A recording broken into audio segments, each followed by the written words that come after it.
Obrigado, senhor presidente, senhores vereadores, senhoras vereadoras, senhores e senhoras.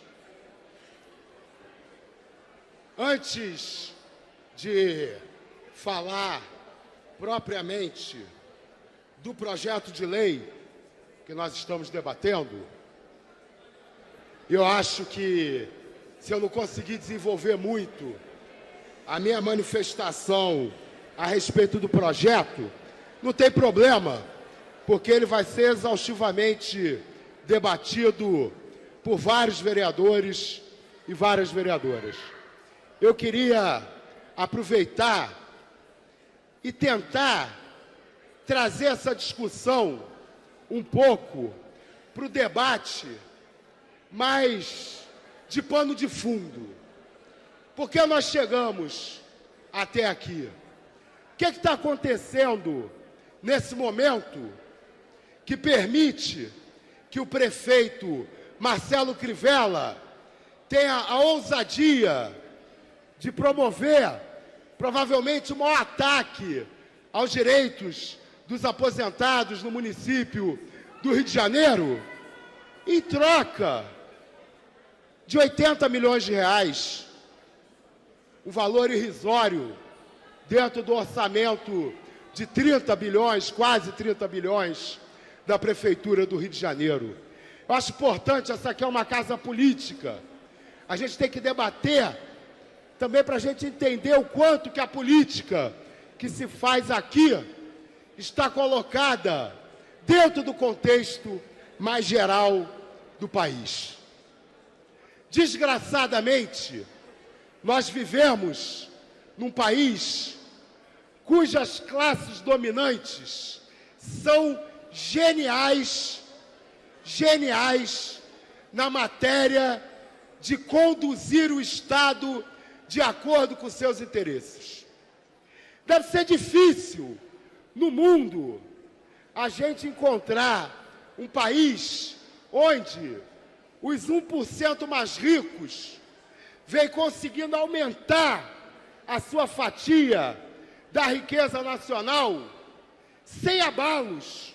Se na proclamação da República os 1% mais ricos tinham 18% da riqueza nacional, agora, no final da nova República, porque eu acho que é isso que nós estamos vivendo, os estertores da nova República, os 1% mais ricos conseguiram abocanhar 28% da riqueza nacional. Desde 1974, o ano que eu nasci, os 1% mais ricos têm mais de 25% da riqueza nacional. É obscena a desigualdade social no Brasil e é incrível como as classes dominantes brasileiras foram eficazes nesse processo de utilizar o Estado para os seus interesses. Recentemente, a coisa estava um pouco disfarçada.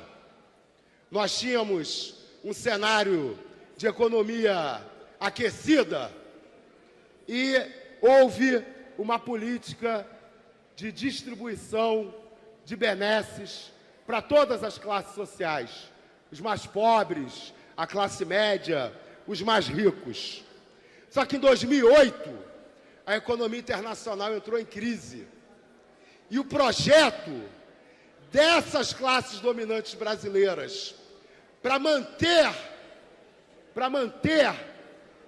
a sua trajetória de conseguir cada vez mais abocanhar mais da riqueza nacional, passou a ser o fim da política de conciliação de classes.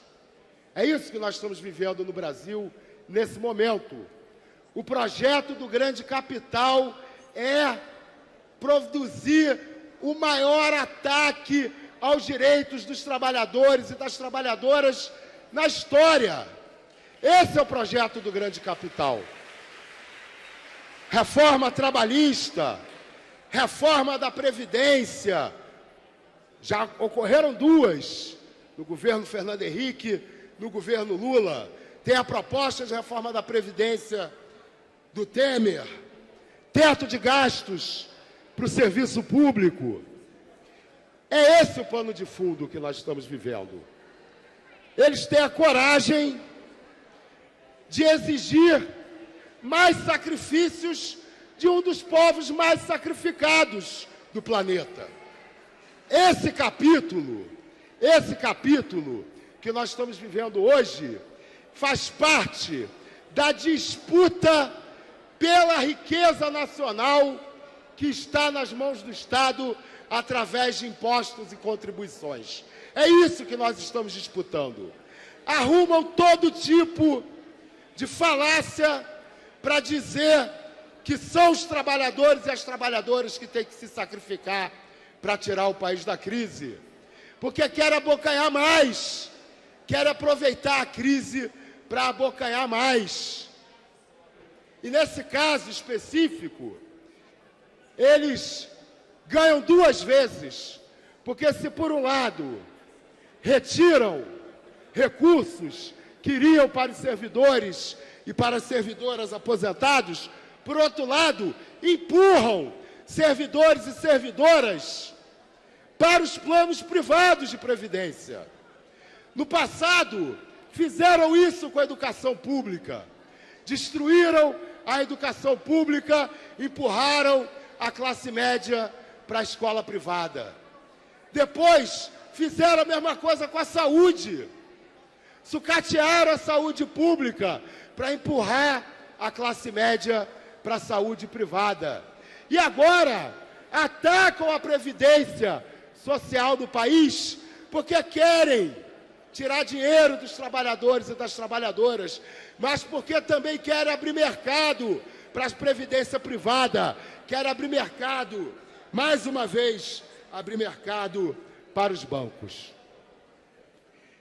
O governo tenta dourar a pílula, dizendo o seguinte: não, mas nós só vamos estabelecer a contribuição de 11% sobre aqueles que ganham acima do teto do INSS. E falam isso para dar um tom quase de caçador de marajás, né? Não vamos penalizar aquele servidor, né, que ganha mal, aquele servidor, né, que recebe aquém do que deveria. Vamos penalizar só aqueles que ganham acima de R$ 5.645. Olha, eu faço um desafio aos vereadores aqui. Entra no Google, pesquisa assim: salário mínimo ideal DIEESE. O DIEESE, Departamento Intersindical de Estudos Socioeconômicos, uma entidade a serviço dos trabalhadores e das trabalhadoras na produção de subsídios para os seus enfrentamentos com o capital. Ele sempre calcula qual deveria ser o valor do salário mínimo no Brasil para cumprir a Constituição. Em janeiro desse ano, o salário mínimo deveria ser de R$ 3.762. R$ 3.762. Esses servidores que ganham acima do teto do INSS, que ganham 5.000 e poucos reais, não ganham 2 salários mínimos ideais, como calculado pelo DIEESE. Então, é uma perversidade usar esses números como tentativa de dizer que só está se cortando privilégios de funcionários que ganham acima do que deveriam ganhar. Deveriam estar lutando para que o nosso salário mínimo fosse real, para que o nosso teto do INSS não fosse vergonhoso como ele é. Olha, eu não sou economista, eu não entendo muito de economia, não. Mas tem uma coisa para mim que é muito fácil de entender.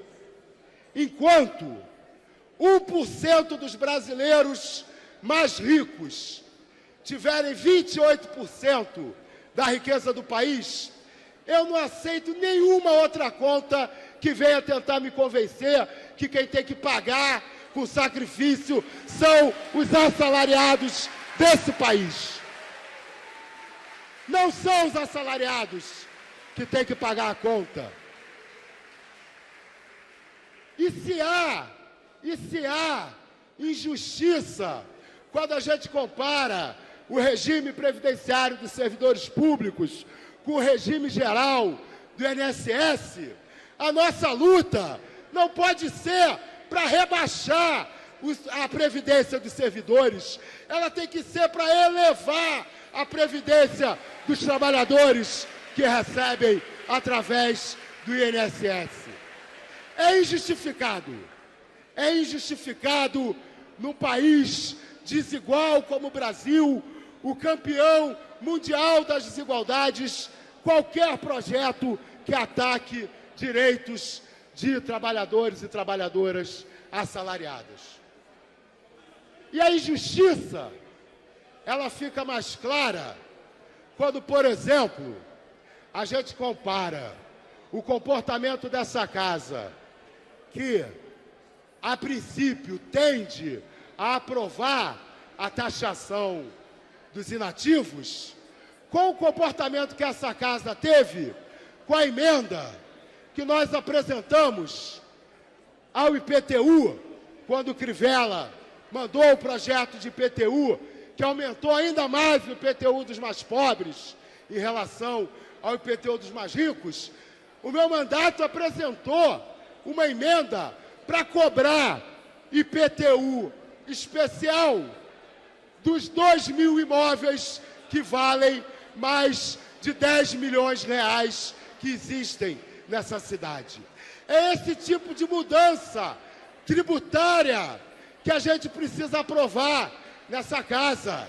Mudanças tributárias que façam com que os milionários e os bilionários desse país contribuam verdadeiramente para a arrecadação de impostos.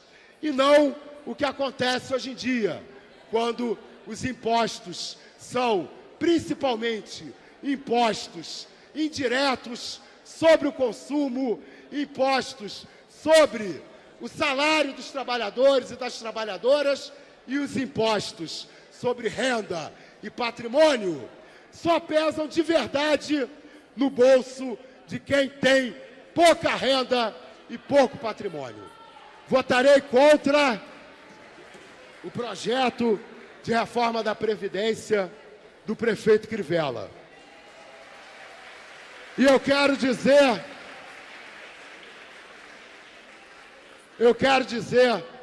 aos servidores que estão aqui nessa casa, vocês são 170 mil servidores na cidade do Rio de Janeiro. Hoje, vocês podem sofrer uma derrota e esse projeto ser aprovado em primeira discussão. Mas ele vai ter que voltar e ser aprovado em segunda discussão. E aí, cada um de vocês tem a tarefa de voltar com mais 10, com mais 15, com mais 20, com milhares de servidores ocupando a Cinelândia e essa Câmara Municipal. Essa casa não vai ter coragem de aprovar a reforma da Previdência. Por fim, eu quero esclarecer o seguinte: quando o vereador David Miranda pediu o adiamento da votação por 10 sessões, eu escutei os comentários desfavoráveis aqui em cima. Aí eu quero esclarecer as pessoas.